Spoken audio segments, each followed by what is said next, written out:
На стене в твоем подъезде я пишу тебе письмо.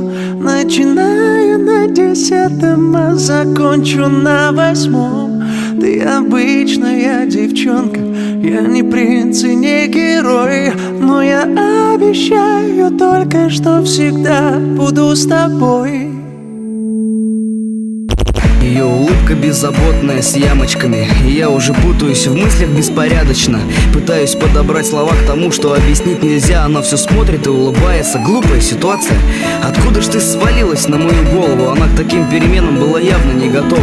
Не пойму одно, ты смеешься над шутками или надо мной? Ладно, последний анекдот, и спрошу номер твой. На замерзших окнах я рисую твой портрет, засыпая без тебя. Я на ночь оставляю свет, карандашами в дневнике прячу мысли о тебе. И ты еще не знаешь, что Москва слезам не верит, но если ты заплачешь, я буду рядом, поверь мне. На стене в твоем подъезде я пишу тебе письмо.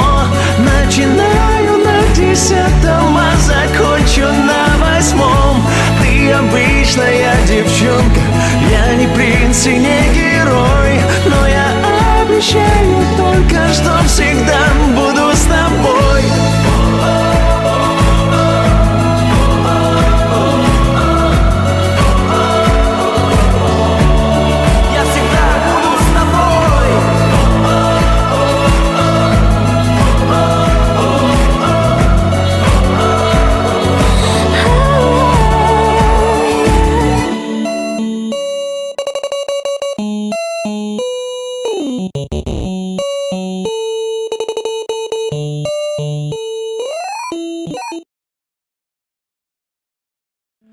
На стене в твоем подъезде я пишу тебе письмо.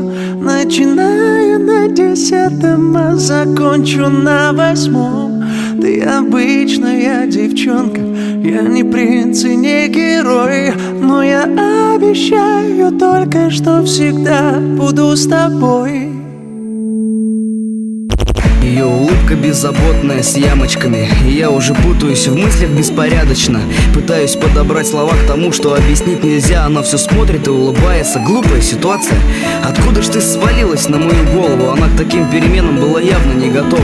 Не пойму одно, ты смеешься над шутками или надо мной? Ладно, последний анекдот, и спрошу номер твой. На замерзших окнах я рисую твой портрет, засыпая без тебя. Я на ночь оставляю свет, карандашами в дневнике прячу мысли о тебе. И ты еще не знаешь, что Москва слезам не верит, но если ты заплачешь, я буду рядом, поверь мне.